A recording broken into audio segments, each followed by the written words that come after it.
Hi, Blue Jays.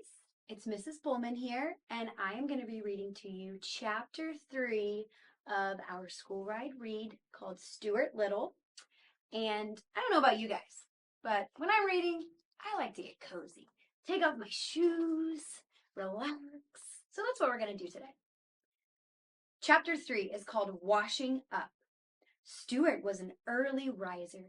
He was almost always the first person up in the morning. He liked the feeling of being the first one stirring. He enjoyed the quiet rooms with the books standing still on the shelves, the pale light coming in through the windows, and the fresh smell of the day.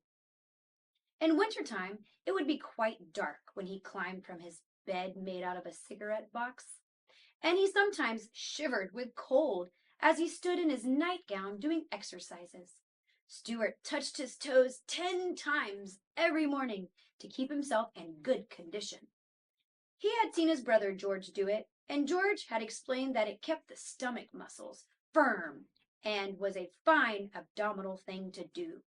Abdominal means your abs. After exercising, Stuart would slip on his handsome wool wrapper, tie the cord tightly around his waist, and start for the bathroom. Creeping silently through the long, dark hall, past his mother's and father's room, past the hall closet where the carpet sweeper was kept, past George's room, and along by the head of the stairs till he got to the bathroom. Of course, the bathroom would be dark too, but Stuart's father had thoughtfully tied a long string to the pull chain of the light. The string reached clear to the floor. By grasping it as high up as he could and throwing his whole weight onto it, Stuart was able to turn on the light. Swinging on the string this way, with his long bathrobe trailing around his ankles, he looked like a little old friar pulling the bell rope in an abbey. To get to the wash basin, Stuart had to climb a tiny rope ladder with his father, which his father had fixed for him. George had promised to build Stuart a small special wash basin, only 1 inch high and with a little rubber tube through which water could flow. But George was always saying that he was going to build something and then forgetting about it. Stuart had just went ahead and climbed the rope ladder to the family wash basin every morning to wash his face and hands and brush his teeth. Mrs. Little had provided him with a doll-sized toothbrush, a doll-sized cake of soap, and a doll-sized washcloth, and a doll's comb, which he used for combing his whiskers. He carried these things in his bathrobe pocket, and when he reached the top of the ladder, he took them out, laid them neatly in a row, and set about the task of turning the water on.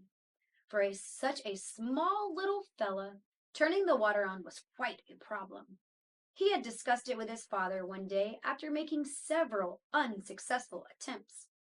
"I can get up onto the faucet all right," he exclaimed, "but I can't seem to turn it on, because I have nothing to brace my feet against."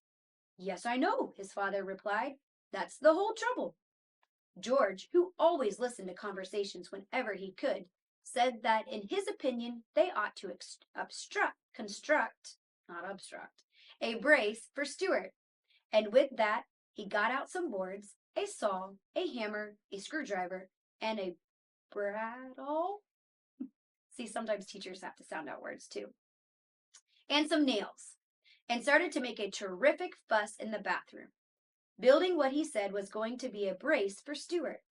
But he soon became interested in something else and disappeared, leaving the tools laying around all over the bathroom floor. Stuart, after examining this mess, turned to his father again. "Maybe I could pound the faucet with something and turn it on that way," he said. So Stuart's father provided him with a very small, light hammer made of wood.